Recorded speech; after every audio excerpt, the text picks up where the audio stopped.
اعوذ باللہ من الشیطان الرجیم بسم اللہ الرحمن الرحیم السلام علیکم ورحمۃ اللہ وبرکاتہ۔ آج ہم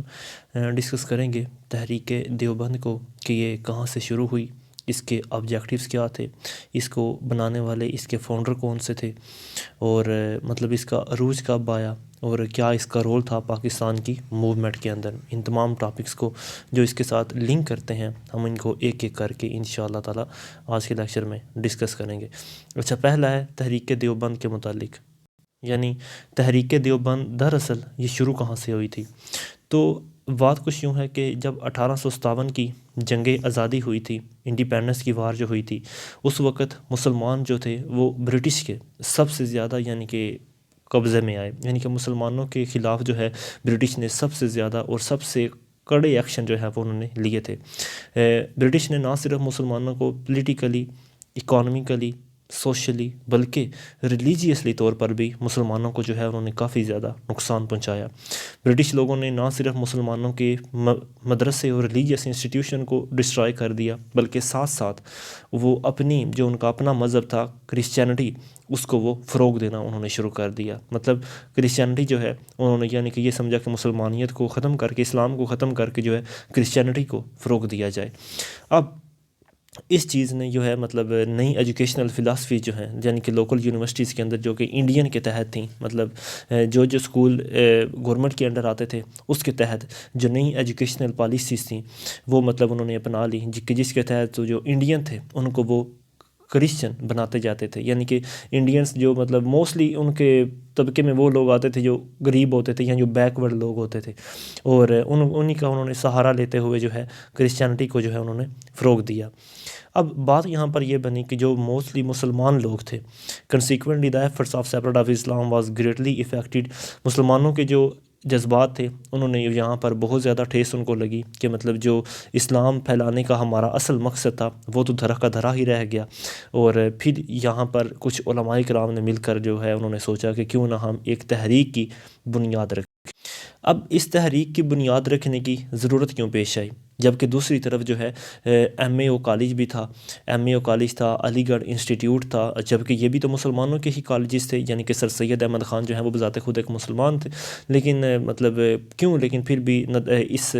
برٹش یعنی کہ اس انسٹیٹیوشن کی آخر کیوں ضرورت پڑی۔ تو ہوا کچھ یوں ہے کہ جو علی گڑھ انسٹیٹیوٹ تھا وہ دراصل لائل تھا، یعنی کہ برٹش گورنمنٹ کا وہ وفادار تھا۔ اس کی وجہ یہ تھی کہ سر سید احمد خان نے جب اس کی بنیاد رکھی تھی تو انہوں نے اسی شرط کے اوپر جو ہے گورنمنٹ نے ان کو اجازت دی تھی، علی گڑھ انسٹیٹیوٹ جو کہ کالج کا درجہ تھا اور بعد میں جس کو یونیورسٹی کا درجہ 1920 میں ملا، اس کو صرف اس بیس کے اوپر جو ہے وہ اجازت دی گئی تھی کہ آپ برٹش گورنمنٹ کے ساتھ جو ہے وہ لائل رہیں گے۔ بالکل یہی یعنی کہ جب مسلم لیگ بنائی گئی تھی تو اس کا بھی آبجیکٹیو یہی تھا کہ اس نے برٹش گورنمنٹ کے ساتھ لائل رہنا ہے، تب جا کر انہوں کو اس ساری چیزوں کی اجازت ملے گی۔ لیکن ہوا یہ تھا کہ جو موسٹلی علماء کرام تھے وہ علی گڑھ انسٹیٹیوٹ کو اگنور کیا کرتے تھے یا مطلب اس کے اگینسٹ تھے، کیونکہ وہاں پر کیا ہوتا تھا کہ علی گڑھ انسٹیٹیوٹ جو ہے وہ اسلامک وے آف لائف کو اگنور کر دیتا تھا، مطلب وہاں پر اسلامک وے یا ریلیجیس جو ایجوکیشن ہے وہ نہیں دی جاتی تھی، وہاں پر صرف اور صرف ویسٹرن ایجوکیشن یا انگلش ایجوکیشن یا ماڈرن ایجوکیشن جو ہے وہ جو مسلمانوں کو یا مطلب جو بھی آتا تھا اس کو یہ ایجوکیشن دی جاتی تھی۔ علی گڑھ انسٹیٹیوٹ جو ہے اس نے مسلمانوں کے اندر کلچرلی طور پر، سوشلی طور پر اور اکانومک ایسپیکٹس کے حوالے سے تو بہت زیادہ کام کیا تھا، خاص طور پر جنگ کے بعد، لیکن دوسری طرف جو ہے اس نے اسلامک ویز کے حوالے سے اس نے کوئی زیادہ ان کے اوپر ایفرٹس نہیں کی تھی۔ تو لہٰذا کچھ آرتھوڈاکس جو علماء ہیں وہ حقیقتاً یعنی کہ علی گڑھ انسٹیٹیوٹ کے اگینسٹ تھے، کیونکہ یہ برٹش رولز کے ساتھ کوآپریٹ کر رہی ہے، اس لیے موسٹلی علماء کرام اس کے خلاف تھے۔ اب اسی ٹرمائل کے خلاف یعنی کہ اسی لیتھرجی کے خلاف جو کہ ریلیجیس اسپیکٹس کے حوالے سے تھی، علماء کرام نے اس چیز کے اوپر یقین کر لیا کہ اگر مسلمانوں نے کچھ بھی نہ کیا یا ہم لوگوں نے علماء کرام نے کچھ نہ کیا تو آہستہ آہستہ مسلمان جو ہیں وہ اپنی سیپریٹ آئیڈینٹی یا اپنی جو ریلیجیس اسٹیمز ہیں یا ان کی جو آئیڈیالوجی ہے، اسلامک آئیڈیالوجی، وہ اس کو آہستہ آہستہ کھوتے چلے جائیں گے۔ لہٰذا انہوں نے یہ بات کا فیصلہ کیا کہ وہ ایک موومنٹ کو لانچ کریں گے، اور یہ موومنٹ جو ہے یہ ایک ریلیجیس ٹریننگ ہوگی ان مسلمانوں کے لیے جو کہ ہندوستان میں رہتے ہیں۔ اور یوں جو ہے دارالعلوم دیوبند جو ہے اس کی بنیاد رکھی گئی، یعنی کہ اس سارے فیصلے کے بعد کہ اگر مسلمانوں نے اب نہ جاگے تو آہستہ آہستہ ان کی جو کنڈیشنز ہیں وہ مزید پور ہوتی چلی جائیں گی، تو لہٰذا دارالعلوم دیوبند کی جو ہے وہ بنیاد رکھی گئی تھی۔ دارالعلوم دیوبند کی جو بنیاد ہے وہ اپریل 1866 کے اندر ایک چھوٹی سی مسجد کے اندر رکھی گئی تھی، اور یہ مسجد جو تھی یہ تھی سہارنپور جو ٹاؤن ہے اس کے اندر یہ مسجد تھی، اور یہاں پر دیوبندی کا یہ جو مدرسہ ہے اس کی بنیاد رکھی گئی، اور اپریل 1866 کے اندر اس کی بنیاد رکھی گئی۔ اچھا، اس کے فاؤنڈنگ فادر کون تھے؟ دراصل جو اس کے مین فاؤنڈنگ فادر تھے وہ تھے حاجی محمد عابد۔ حاجی محمد عابد جو ہیں انہوں نے کافی زیادہ محنت کی کہ اس مدرسے کے لیے وہ فنڈ اکٹھا کریں جو انہوں نے مدرسہ یہ اسٹیبلش کیا ہے۔ پھر اس کے بعد انہوں نے اپوائنٹ کیا تھا مولانا قاسم علی ننوتوی کو، اور ان سے ریکویسٹ کی تھی کہ وہ اپنی گورنمنٹ کی جاب کے ساتھ ساتھ جو ہے دارالعلوم دیوبند کے اسٹوڈنٹس کو پڑھائیں بھی، اور ساتھ ساتھ انہوں نے ایک مینیجنگ کمیٹی جو ہے وہ تشکیل دی تھی، اور اس مینیجنگ کمیٹی کے اندر مولانا محمد قاسم بھی شامل تھے، مولانا فضل الرحمان بھی شامل تھے، اور مولانا ظفر علی جیسے لوگ بھی جو ہیں وہ اس کمیٹی کے اندر شامل تھے۔ اچھا، پھر کیا ہوا کہ جب مولانا محمد قاسم علی ننوتوی صاحب جو ہیں انہوں نے اس مدرسے کی جو یعنی کہ لیڈرشپ ہے اس کو سنبھال لیا، اور باقاعدہ طور پر وہ ایک سنسیئر لیڈرشپ کا حصہ بن گئے تھے اس انسٹیٹیوٹ کو چلانے کے لیے۔ جب ان کو اس کالج کا پرنسپل کا عہدہ دیا گیا مولانا قاسم علی ننوتوی کو، تو انہوں نے اپنی گورنمنٹ کی جاب کو چھوڑ دیا تھا، اور انہوں نے مکمل طور پر دارالعلوم دیوبند کو جوائن کر لیا تھا۔ ایز اے فرسٹ پرنسپل کے طور پر ان کے ساتھ ان کے کزن جو ہیں وہ بھی کام کیا کرتے تھے، جن کا نام تھا مولانا محمد یعقوب، اور یہ مولانا محمد یعقوب اور ساتھ مولانا قاسم علی ننوتوی، اور ان کے ساتھ کچھ دوسرے لوگ جو ہیں جس کے اندر مولانا شبیر احمد عثمانی جیسے بھی جو ایفرٹ فل جو ٹیچر تھے، انہوں نے مطلب اپنی اس تحریک کو جاری رکھا، اور اپنی محنت کے ساتھ جو ہے انہوں نے تحریک دیوبند کو صرف سب کانٹیننٹ کے اندر ہی نہیں بلکہ دوسرے ممالک کے اندر بھی جو ہے انہوں نے اس کو بھجوایا۔ پھر 1931 تک جو ہے تقریباً اس میں 900 اسٹوڈنٹس جو ہیں وہ اس میں دارالعلوم دیوبند میں پڑھ رہے تھے، اور اس دارالعلوم جو دیوبند ہے مطلب اس میں پورے انڈیا سے مختلف علاقوں سے جو ہے وہ لوگ آ کر پڑھتے تھے، یعنی کہ بچے جو ہیں وہ انڈیا کے مختلف حصوں سے جو ہے یہاں آ کر تعلیم اور درس حاصل کیا کرتے تھے۔ یہ ایک رف سی پکچر ہے جو کہ آج موجودہ دارالعلوم دیوبند ہے، یہ اس کی پکچر ہے۔ اس میں انٹرسٹنگ فیکٹ میں آپ کو ایک اور بھی بتا دوں کہ 2020 کے اندر جب کرونا وائرس آیا تھا تو اس کا ایک جو سیکشن ہے اس مسجد کا دارالعلوم کا، یہ جو ہے یا آئی تھنک سو یہ والا یا کوئی بھی جو ایک سیکشن ہے ان میں سے وہ ریزرو کر دیا گیا تھا، یعنی کہ انہوں نے گورنمنٹ سے اپیل کی تھی کہ اگر آپ اسے کرونا وارڈ یا کرونا آئسولیشن میں کنورٹ کرنا چاہتے ہیں مریضوں کے لیے تو ہم یعنی کہ آپ دارالعلوم دیوبند کی اس مدرسے کو استعمال کر سکتے ہیں۔ اچھا، اب دارالعلوم دیوبند کی ایکٹیویٹیز کیا کیا تھیں، مطلب اس کے مشاغلات کیا کیا تھے؟ سب سے پہلا یعنی کہ اس نے ایکٹیویٹی یہ کی کہ اس نے صرف انڈیا سے ہی نہیں بلکہ دنیا کے دوسرے حصوں سے بھی جو ہے اس نے اسٹوڈنٹس کو اپنی طرف اٹریکٹ کرنا شروع کر دیا، تاکہ مطلب ریلیجیس ایجوکیشن جو ہے اس کی لائٹ کے اندر کوئی بھی جو ہے چاہے وہ مطلب اپنے ملک کا ہو یا غیر ملک کا، وہ اس لائٹ سے محروم نہ رہ سکے، اور لوگ جو ہیں مطلب بچے جو ہیں وہ سب کانٹیننٹ سے ہی نہیں بلکہ آؤٹ آف سب کانٹیننٹ سے بھی جو ہے ایجوکیشن حاصل کرنے آتے تھے۔ اچھا، نمبر 2 کے اوپر جو اس کی ایکٹیویٹیز تھی کہ وہ اس نے جو مطلب کافی زیادہ دوسرے ایجوکیشنل انسٹیٹیوشنز کو، چاہے وہ ریلیجیس ایجوکیشنل انسٹیٹیوشنز ہوں یا مطلب دوسرے ہوں ایجوکیشنل انسٹیٹیوشنز، تو ان کو انہوں نے ایڈمنسٹریٹو گائیڈنس ایک دی تھی کہ کیسے ایک ادارے کو چلایا جاتا ہے، کیسے اس کے اندر ایک سلیبس جو ہے وہ یعنی کہ اس کو سیٹ کیا جاتا ہے، اس کا ایجوکیشنل ڈسپلن کیسے قائم رکھا جاتا ہے، اور ساتھ ہی ساتھ وہاں کے ایگزام کیسے لیے جاتے ہیں۔ مطلب دارالعلوم دیوبند جو ہے یہ دوسرے ایجوکیشنل انسٹیٹیوشنز کے لیے ایک رول ماڈل کے طور پر سامنے آیا تھا، تاکہ اور بھی ایجوکیشنل انسٹیٹیوشن جو ہیں وہ اوپن ہو سکیں۔ ساتھ ہی ساتھ اس کے اندر یعنی کہ مکس فیچرز پائے جاتے تھے۔ اس میں ایک فیچر تو یہ تھا کہ یہ اپنا جو اس کا کچھ جو نظام ہے وہ مدرسہ رحیمیہ کی طرح کا تھا، اور کچھ جو اس کا ایگزام لینے کا نظام تھا وہ تھا برٹش ایجوکیشنل انسٹیٹیوشن کی طرح۔ مطلب یہ کچھ ان کو ہی فالو کرتے تھے، کچھ ان کو بھی فالو کرتے تھے، لیکن مطلب ان کی میتھڈالوجیز کو یا ان کے طریقوں کو فالو کرتے تھے، لیکن سکھائی صرف ریلیجیس ایجوکیشن ہی جاتی تھی۔ جیسے مدرسہ رحیمیہ کو فالو کرتے ہوئے مدرسہ رحیمیہ جو ہے یہ دراصل شاہ ولی اللہ کے جو ابو جان تھے انہوں نے اس کو قائم کیا تھا مدرسہ رحیمیہ کو، اور انہوں نے حدیث اور دوسرے یعنی کہ مکتبہ فکر کے لوگوں کو اپنی طرف بلانے کے لیے آپ نے مطلب اس کو سیٹ کیا تھا۔ تو انہوں نے وہاں سے مطلب جو مدرسہ رحیمیہ ہے انہوں نے وہاں سے ریلیجیس ڈسپلن جو ہے وہ سیکھا، اور دوسری طرف انہوں نے جو برٹش انسٹیٹیوشنز ہیں، برٹش ایجوکیشنل انسٹیٹیوشن، انہوں نے وہاں سے ڈسپلن کیسے قائم رکھا جاتا ہے ایگزام کے دوران بالخصوص، انہوں نے یہ والا اصول وہاں سے سیکھا تھا۔ اچھا، اب بات کرتے ہیں ٹیچرز اور اسٹوڈنٹس کی۔ جو مشہور دارالعلوم دیوبند کے جو ٹیچرز اور اسٹوڈنٹس شامل تھے، دیوبندی جو ہے اس نے بہت زیادہ ہائیلی انٹلیکچوئل سٹیٹس کے جو لوگ ہیں، اس نے باقاعدہ طور پر سب کانٹیننٹ کے اندر اس نے دیے تھے، جنہوں نے اسلام بھی پھیلایا، جنہوں نے پاکستان کی موومنٹ کو بھی آگے بڑھایا، اور جنہوں نے مطلب پولیٹیکلی بھی ایکٹیو ہو کر اور ریلیجیسلی طور پر بھی ایکٹیو ہو کر جو ہے انہوں نے یعنی کہ ہر حوالے سے پاکستان کی موومنٹ کے اندر مدد کی تھی۔ ان اسٹوڈنٹس اور ٹیچرز کے اندر جو ہے سب سے پہلے مولانا اشرف علی تھانوی کو گنا جاتا ہے، پھر مولانا رشید احمد جنجوئی کو گنا جاتا ہے، پھر مولانا شبیر احمد عثمانی ہیں، پھر مفتی کفایت اللہ ہیں، اور آخر میں مفتی محمد شفیع ہیں۔ یہ مطلب جو میجر ان کے اسٹوڈنٹس اور ان کے ٹیچرز یعنی کہ کچھ شامل تھے جو یہاں سے فارغ التحصیل تھے۔ اس کے بعد آتا ہے political trends of Deoband. Politically طور پر مدرسہ دارالعلوم دیوبند کے اندر تھوڑے سے اختلافات آ گئے تھے۔ کچھ علماء کرام یہ سمجھتے تھے کہ آل انڈیا نیشنل کانگریس جو ہے یعنی کہ جو ہندوؤں کی جماعت ہے وہ مطلب اس سے کافی وہ انفلوئنس تھے، اور وہ اسی کے پولیٹیکل ٹرینڈ کو فالو کرنا چاہتے تھے، اور یہ والے جو علماء تھے جو کہ آل انڈیا نیشنل کانگریس کو سپورٹ کرتے تھے، یہ بھی چاہتے تھے کہ انڈیا کو ڈیوائیڈ نہ کیا جائے، یعنی کہ وہ پارٹیشن کے انڈیا کی پارٹیشن کے مخالف تھے۔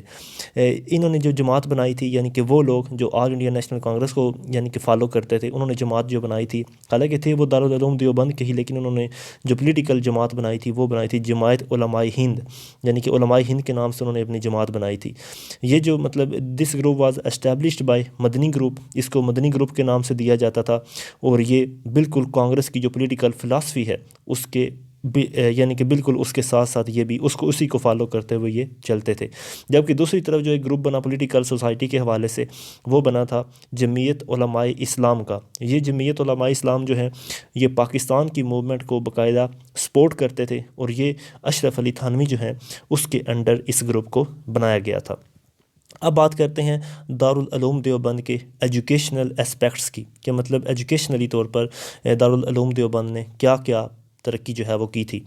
سب سے پہلے جو ہے education in different disciplines. Darul Uloom Deoband جو ہے یہ مطلب صرف ایک ڈسپلن کے اندر ایجوکیشن نہیں دیتا تھا، بلکہ یہ قرآن، حدیث، Arabic, Islamic jurisprudence. Islamic jurisprudence کے مراد ہے کہ مطلب فقہ،